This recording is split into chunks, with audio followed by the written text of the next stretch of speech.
Reginald Peoples here with RWB Sports. You know, RWB Sports is branched off have RWB Sports Magazine.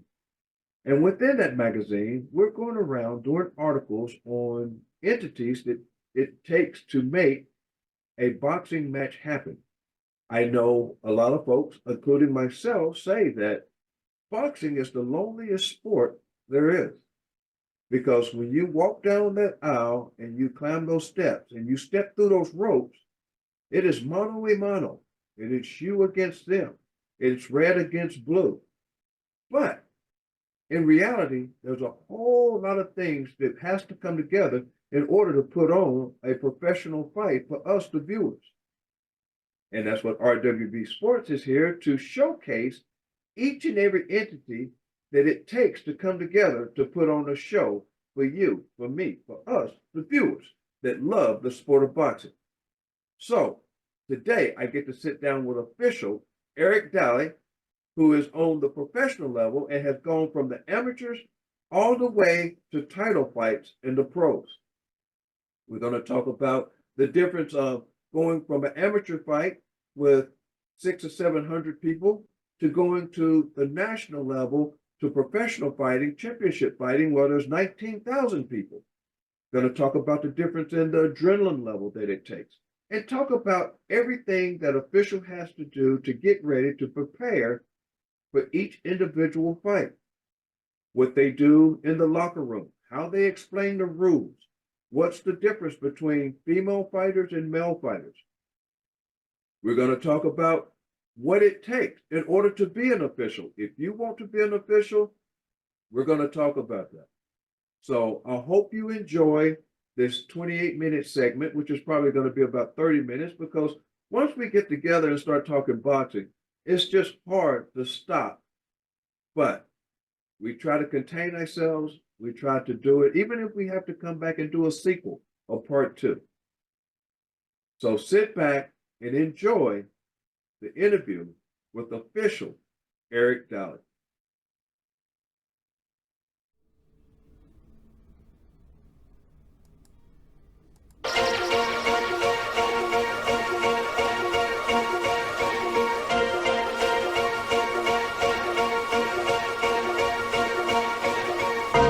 I am number one, not number two. If I'm not the one, I'm uncomfortable. See the competition I've been running through. Leveled up, I only see him in my rear view. Switch. Yeah, I'm ballin'. Yeah, I'm ballin'. Been ballin'. Sports. First of all, thank you for taking time out of your day to sit down and talk with us about boxing.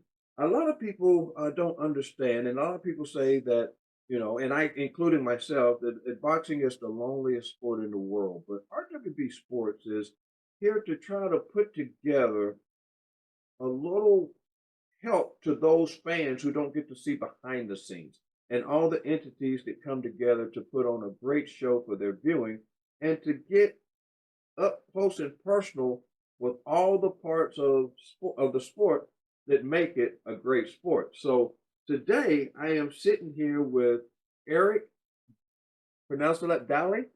Dali, yes. Okay, I wanted to make sure I pronounced it right.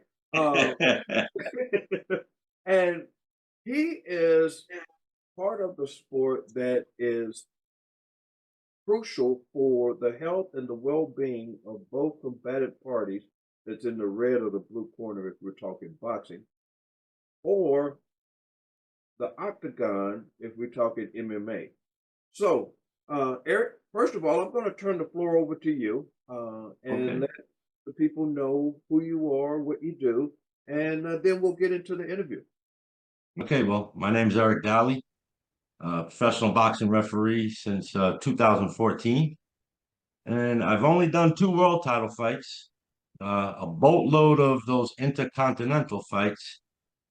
But, you know, to me, every fight is a world title fight in my eyes, because it might mean that to the fighters.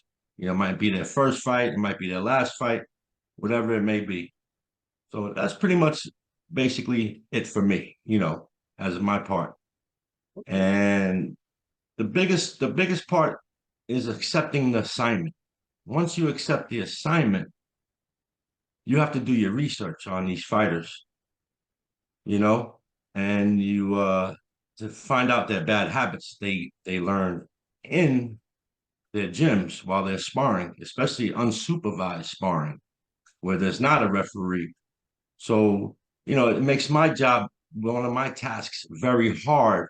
Is you get two kids making their pro debuts, and you only have 4 rounds to figure out their bad habits. So the first 2 rounds is a feel out round for me, and then I'll start nitpicking on them, if you know what I mean, Reggie. Oh yeah, yeah. I definitely know what you mean. Being a alumni of that square circle, uh, in being a referee, I know that you all are pretty much the fifth, sixth, or seventh judge around the ring because you all are in there firsthand, up close and personal. Now, you say that you've only done two championship fights. You know, Right. it, coming from someone that has been around boxing, two championship fights is It's a lot. yes, it's a lot. It's- It's a lot. But you said like it's nothing. You have only done two championship fights. well, compared to my fellow colleagues that have 50, maybe 175, but I'm new to the sport. You know what I mean? I'm young. I'm 56, but in experience years, I'm young. Right, So they're not really going to look to me to do a world title fight right away. right. I think what put me on the map was when I did the Alycia Baumgardner fight, February 4th, 2023. Okay. That's when my face got noticed because it was an undisputed world title fight. That means all the belts were on the line. And Yes. that usually goes to your most experienced referee, and the New York Athletic Commission gave it to me. Wow. And I was humbled by that, and I did a good job, thankfully. Yes, you did. Yes, you did. Let's talk about how you got started Oh, and what yeah. drove you to become a referee. Okay, well, I've always been a fan of boxing. And it's funny that you asked that because my wife's mother was dating a cop from New York City, and he asked me if I ever boxed, and I said, no, I've never boxed before a day in my life. And he goes, you'd make a great referee for the heavyweights. And I just looked at him like, how do you figure this out? How do you get this impression? And so he put the bug in my ear. And then while I was at work, my wife would like do her research for me because I'm working. I can't mess around on a computer. And she would call the athletic commissions, and they gave her numbers to give to me to call. And so I wound up getting Don Givens' number. I don't know if you know who Don Givens is. May he rest in peace. He passed away a while ago. Yeah. And he introduced me to Ricky Vera, who was the chief of officials at the time in New Jersey. And I started out in the amateurs in 2008. So this is everything that I've done is because of my wife. My wife's hard work, and her support, Right, you know, get me the right numbers and everything to call. And the right. rest is history from there. That reminds me of a guy that I know you know well. You see him on the Philadelphia circuit a lot. Ring announcer Henry Discombobulating Jones. Oh, Uh, I love that yeah, guy. yeah, he had He's very the much king of the one-liners, man. the king of the one-liners. Yes, yeah, that guy is something else. I tell you, love him. Hmm. Yeah, but he has a similar story the same way that he got into ring announcing. It seems that behind every successful man in this sport, there's a very strong woman that is, Yes, and my wife is the strongest woman I know. yeah, you I've can't, ever known. yeah, you can't beat that. That's the love of it. Now, Yeah. amateurs and professional. You say 2008, you started out Yep. on the circuit. Yep. Of course, we know that in the amateurs, they have, depending on the level of competition, you can go 2-minute rounds, 3-minute rounds when you get into Yes. that. Now, what is the difference? I know repping and judging is pretty much the same across the board, but in amateurs and professional, there's got to be some variances and some differences in Oh, repping there is. the two.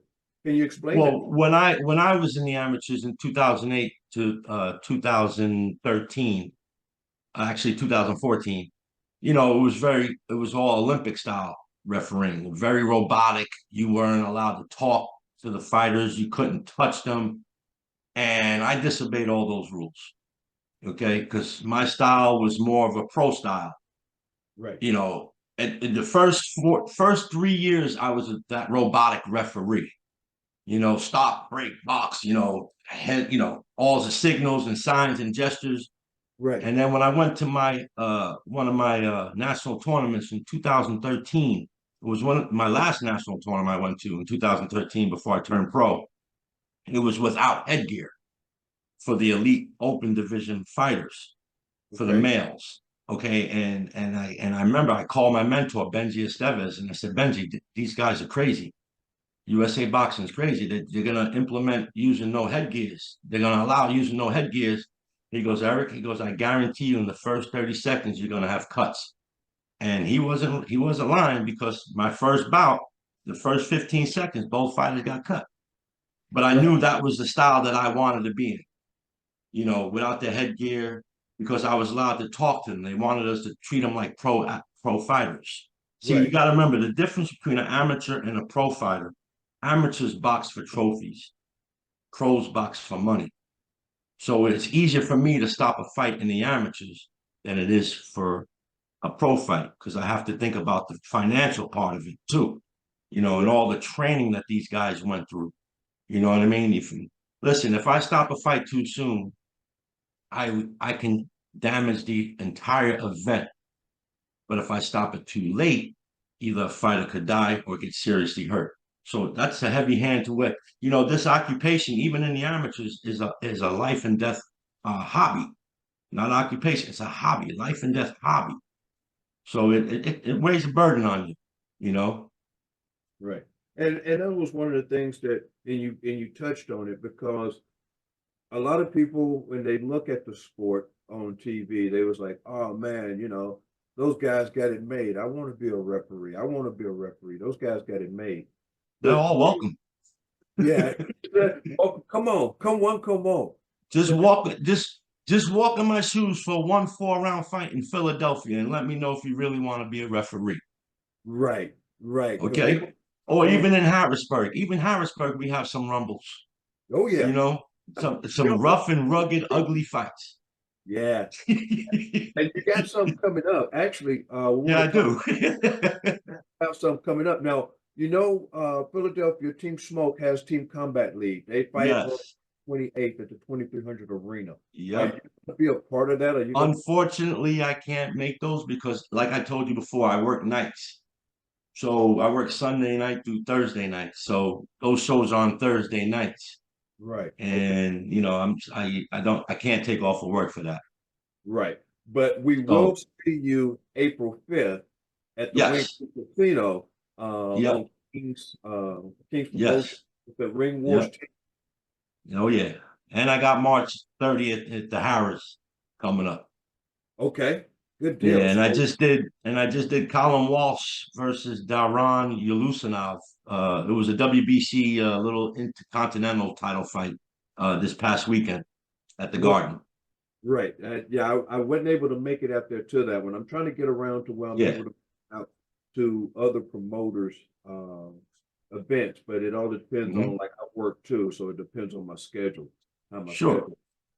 Um, so going from amateurs now into pros, and we know the severity of um, the sport in general. Right, A lot of people, or well, me myself personally, I'm leaning more towards the female fighters because there's not very many of them. There's not very many weight classes, and they're willing right. to fight at any moment. They're not picking and Yeah, choosing they're opponents. the toughest. They're the toughest athletes on the planet, man. Right. Now, how do you feel? That's what I was going to ask. How do you No, feel? no, I got the utmost respect for any female fighter. Any female fighter. It's in their DNA, man, to be a warrior, a fighter. They got to Yeah, protect their youngins, their young ones, their cubs, their babies. They go right. hunting. in the lion's den, right? The lion, he stays home while the lioness goes out and hunts, right?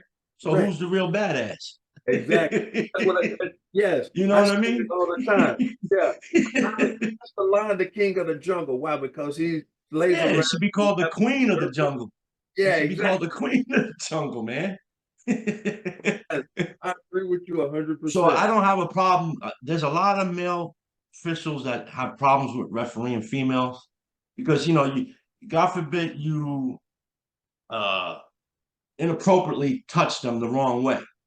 Right. Like like you ever watch us break a male fighter, we're always on their chest, our hands on their chest.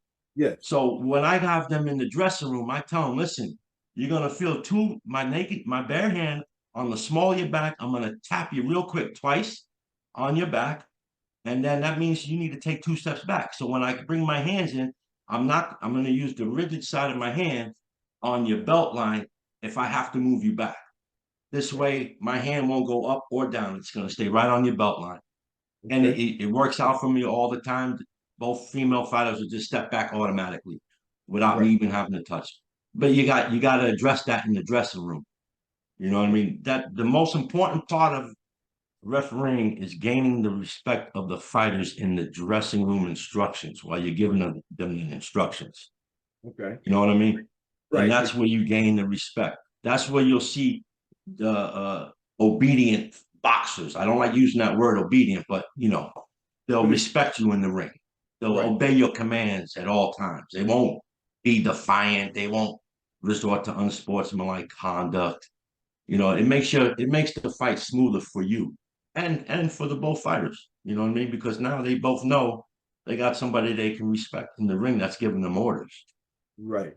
And one thing in watching, the difference in the male and female fighters, and when you guys as referees step in to break, you step in to break two male fighters up, you break them up, and one that's actually on the receiving end of most of the punches, they'll try to run around behind you and hide to give them Yes, extra yeah. You gotta be mindful of that. Yes, They're crafty, right? They're yes, they're sneaky. very crafty. But when you break up two female fighters, they go straight back, and as soon as you Yep. move, right As back soon at as it. you move, they're like the little rascals again, Yeah, right in the center of the ring. yeah, Or you get like two little 9, 10-year-olds fighting in the JOs. It's yes. right in the middle of the ring. That's how it is. No, hardly ever move. Hardly ever Yep. move. Yeah. Wow. Because the females know they only have 2 minutes. Right. You know, they're trying to get them to do 3-minute rounds, which they should not be allowed to. You know what I mean? And I They don't should be understand. allowed to fight 3-minute rounds. I don't have a problem with that. Yes.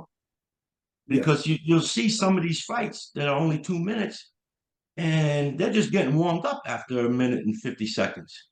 Yes. And then all of a sudden you hit a 10-second now, pop, pop, pop. And it's like, okay, what do I gotta do now? you know? And two, what differs that from a female going from amateur to pro and a male going from amateur to pro? The difference that I see is that a male going from amateur to pro, he goes from you know 2 minutes, 3 minutes, depending on the level of Right, competition, right, to constantly 3 minutes in the pros, where a female right. goes from 2 minutes to 2 minutes. So there's Yeah, no there's really no change for them. right. There's really no change for them. So Right. what do you think about that? I mean, we were just talking about it. So you feel as though, the female fighter should go 3 minutes? Absolutely. Absolutely. I don't see any different. If you want total equality in everything, you might as well just make it all equal. You know what I Right. mean? I Right. understand that they have different body parts than us, but listen, they're warriors just like the men. So And let they have them fight the 3 minutes. If you want to keep it, simple and just say, okay, well, non-title fights will leave it at 2 minutes, but eliminators and title fights guaranteed 3 minute, 3-minute rounds. right. You know, Because it's going to train a little harder for, I think. yes, yeah. Sure, absolutely, they would train harder for it. Right. I know they do train harder for it anyway. They train hard naturally now, but like Right. you just said, yeah, they would train a little bit harder. maybe do the extra 4, 5, or 6 rounds of sparring, you know, just to Right. get over that hump, get that extra minute in there. Because it's a big difference to them. If you're used to only fighting 2 minutes and all of a sudden, boom, we're gonna let you fight 3 minutes, you're like, okay, well, I haven't really trained for that, but Extra road work, little more sure, jumping. yeah, road work, yeah, Yeah, cardio, whatever type of endurance you got to do to get that stamina up. exactly. And that brings me to my next question, because a lot of people they look and see as though referees, it's like, okay, they're in there, they're moving around, but they're not athletes. I beg to differ with that. Oh yeah, Because I do too. I yeah, I do beg to too. differ with that because you all have just as much moving and just as Hmm. much, you know, Yeah, cardio. and, It's like, and the fighters get to sit down in the rest period. I got to stand up. exactly, exactly. So let's talk about I'm that. just joking around though, you know what I mean? Oh yeah, but that's all right. But you do I'm have to just stand I'm just putting that out there. Can we get a stool for the referees? up in between rounds. Yeah. But a matter of fact, let's start bringing in tag team rapping. So in between each round, you can tag somebody. I mean, because you all go through a That would lot. be interesting. A lot of times, I see you all. Your shirts are sweating just as much as Yes. you It know. all it all depends on what type of fight you're refereeing. You know what I mean? If Right. you're refereeing, a rough and rugged fight, excuse me, you're gonna break out in a sweat. Right. You know, because your endorphins are going, your adrenaline's going. And you got to stay calm at all times. You know what I mean? But it's especially if you're on television, the lights are really hot. And it just it it stinks, man. It really does. It hurts a little bit. It's painful. Some like I only did one fight. I did the main event Friday night. All right. And usually I'll do a warm-up fight, I didn't Right. get that. So I had my first fight was at 10:30 at night. And it went 9 rounds. I stopped it in the ninth round because the kid was just taking too much punishment. And it was a compassionate stoppage. But as I'm driving home, I'm like, man, I'm sore. I felt like I just refereed like 6 fights, you know? And then I Right. realized I looked back at the tape and I'm like, okay, well, they didn't really respond to my commands where I was saying punch it, work your hands free, let go of the arm.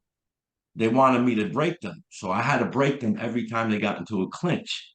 And you're separating guys over 100 times in a fight. Your arms start getting sore, your legs start getting sore because now you got to use your body weight. So yeah, it's we do Right. train, we train. Some of us don't train, but I train. I go to the gym every day after work. I try to go every day. If I don't go every day, I'm going at least 3 to 4 times a Okay. week. And I Okay. just do my little 1 hour workout and I make sure I get on that treadmill for at least 15 minutes and I walk on an incline at like 4 miles an hour, like a steep incline, almost like an 8, Right. you know, just to Right. keep the weight off and, you know, so it doesn't look like I'm huffing and puffing in there. Oh, you make it look so easy. I wish I had footage of you doing what you do. I would add it to this interview just so people can see, you Right, know, right. I appreciate it. just what you go through, through Yeah. issue that they have out there. I could probably find some somewhere and see if I could send you something if you'd like, you know what I mean? if you would. I I'll would like to, definitely send you something. yeah, so I can edit that in and get Yeah, so we do have to work out. We do work out. yeah, And you yeah, got to watch what you eat. You know what I mean? right. Nobody wants to see a referee, and I love saying this with prodigious girth. you know, Understood. Yes. because when I started, listen, Reginald, when I started in the amateurs, I was 290 pounds. Okay, so I was flabby and fat. And somebody said to me, "Hey man, you might want to start losing some weight once you start going to these national tournaments." And I was like, yeah, yeah, yeah. And it clicked in me, in my head. Now Right. my carrying weight now is 250 pounds, Okay. so I try not to go over 250. If I go over 250, it's like, oh man, I don't feel right. But we do have to, you have to watch how you look. You want to look professional at all times, you know? And see, those are some of the things that I like about this show is that you get to find out things about each entity that goes into the sport Yeah. and all it entails. And that's just amazing. I mean, because you Hmm. would think that, you all, well, let me put it this way. Most people wouldn't think that you all would have a regiment of such just to stay in shape for a fight, Right. but you do. You're athletes. You're athletes just like the Yeah, we athletes. are. Some of us played, I played football, basketball, and lacrosse. So, I've always been working out since I was a kid, so it's just in me, And we're it's the the way it same. is. We're right there. We're right there together. We're the same age. I'm 56 as well. So I know as you get older, it gets a lot harder. It's Um, very hard, man. yeah, very I hard. get off work at 4:30 in the morning and I'm like, and the gym is right upstairs at U Line. And I'm like, do I go, can I go in my car and go home or should I just go work out for 45 minutes? Yeah, I'll go work out. There you go. You know, Yeah, so it's hard to stay consistent with it and stick to a regimen. right. But knowing what you have in store, then on the other hand, it makes it pretty easy. You Yeah, know. it does. It Yeah. does. Yeah. It listen, the boxers do their part, right? To be physically fit for their fights. As Right. an official, I owe it to them to be physically fit and mentally prepared for my assignment. Now let's go into the intensity level. Let's get into the excitement, into the nitty gritty part of it. Okay. In there, and you have an amateur fight when you started in 2008. Then you go up to the nationals, the Golden Gloves. Then you go up to your first pro fight. Then you go to your championship upper echelon matches. Hmm. Explain to the people the build up to that and the excitement level and the adrenaline level that comes along with that in getting to that point because every official their goal is to be a A world title yeah referee, world fighter, championship referee. a world championship referee. What's that excitement like walking into Well, the arena? it can be nerve-wracking at times. You know what I mean? Because the crowd is very loud, and then the size of the crowd just throws you off. You know what I mean? Right. You're at the 2,300 arena and it only has like 1,500 people. And now you're at the Garden and there's anywhere from 5,000 to 19,000 people. You know, when I did the Chris Algieri Tommy Coyle fight, which was a WBA title fight, it was on the undercard of the Ruiz Joshua fight. And when I did that fight, there was 19,000 fans in the Garden. I've never been in front of 19,000 fans. So the anxiety, my heart was pumping, Right. but I calmed myself down. I knew I had to calm myself down. It's very, very nerve wracking. But once you get in there and you're moving around, you block all that out, man. And all you see is just the two fighters. And that's all you really hear, you Right. know? Right. And sometimes I use the crowds, the roar of the crowd to my advantage. Especially if I'm not seeing something like Right. certain amount of punches being landed, and you hear the crowd go, "Whoa, oh!" Like, hey man, what am I missing here? Let me Right. let me move in a little bit closer and see that. Oh, that's what they're talking about. That's what they're hooting and hollering about. Okay, yeah, this is a good fight. Let's go. Right. So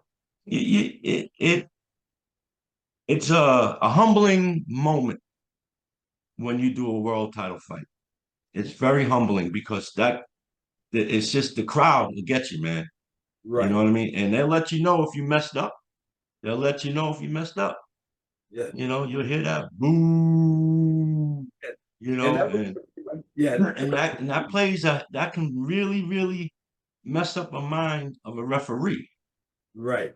because once he hears that boo, he's like, man, they don't like me. I'm screwing up, Right. and you gotta put that aside, man. You gotta just stick to your guns and just do what you do best, man. Do what you do what you did to get here and continue to do it, you know?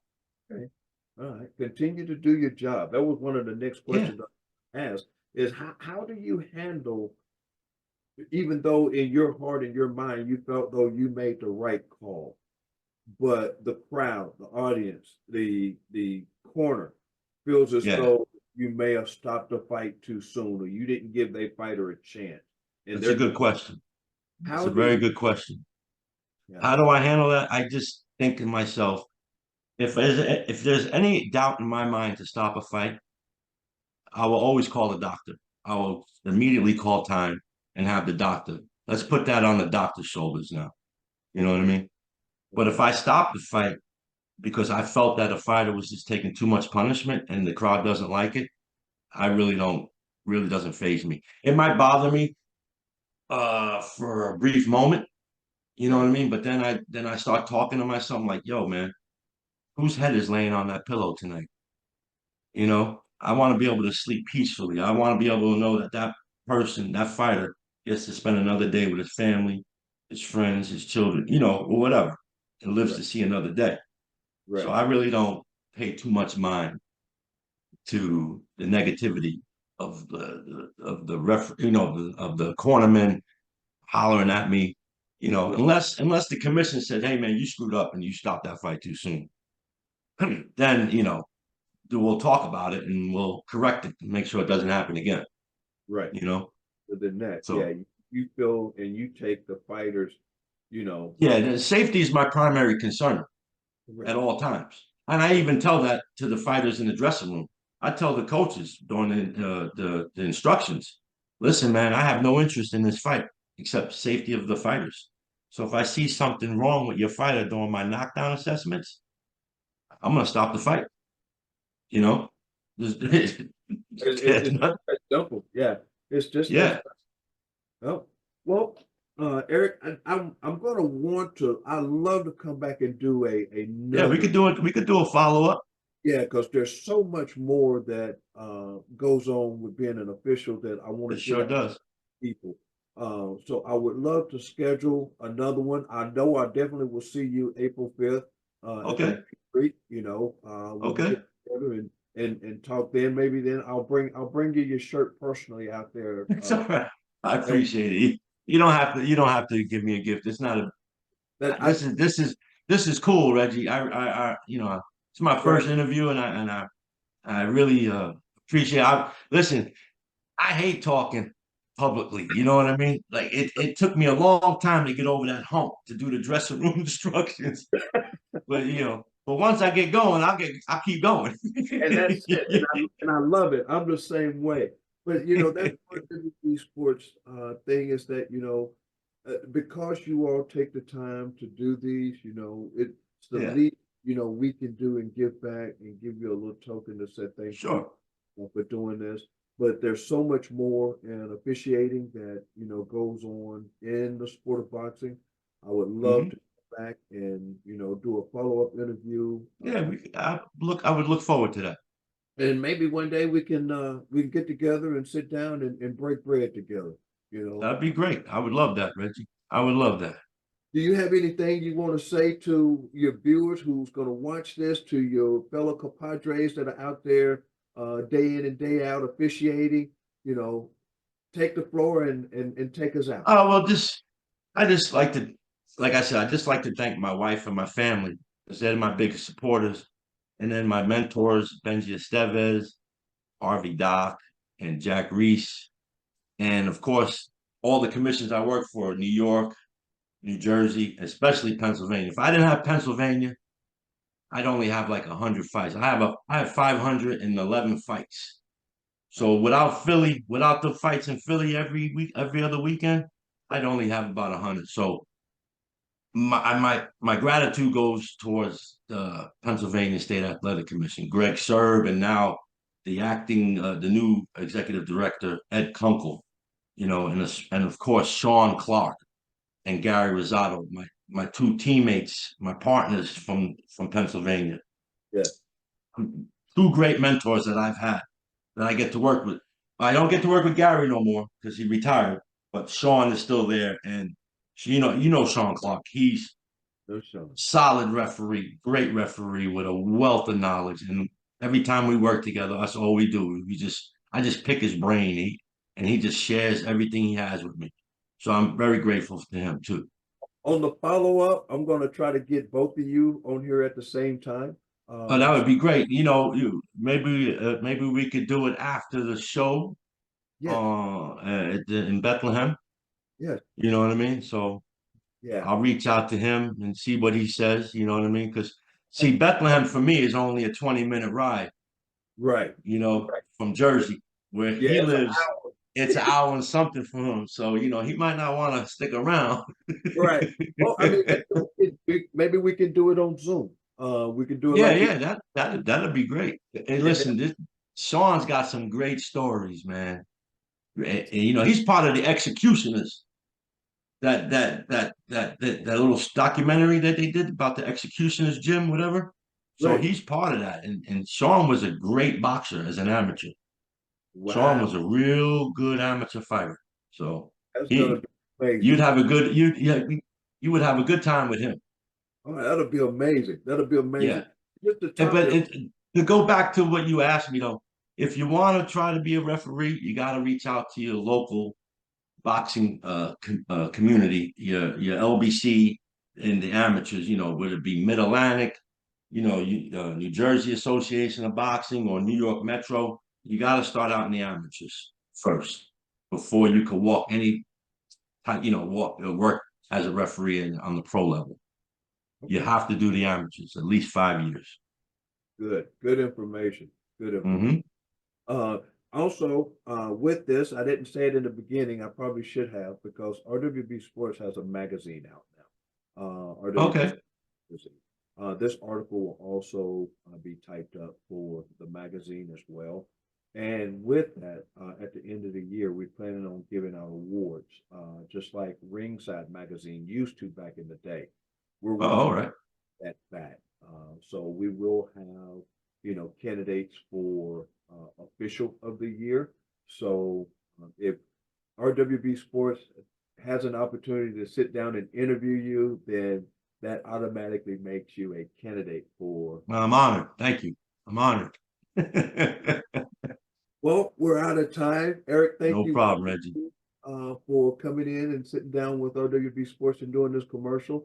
But I'm going to take us on out of here. That way you can go ahead and get your day started. Ladies and All gentlemen, right. thank you for sitting down with Eric and Reggie at RWB Sports. We're out of time, and we will see you in the turn. Take care, Reggie. Thank you. Eric, thank you, buddy. All right. Bye-bye. The competition I've been running through, leveled up, I only see him in my rear view. Yeah, I'm ballin',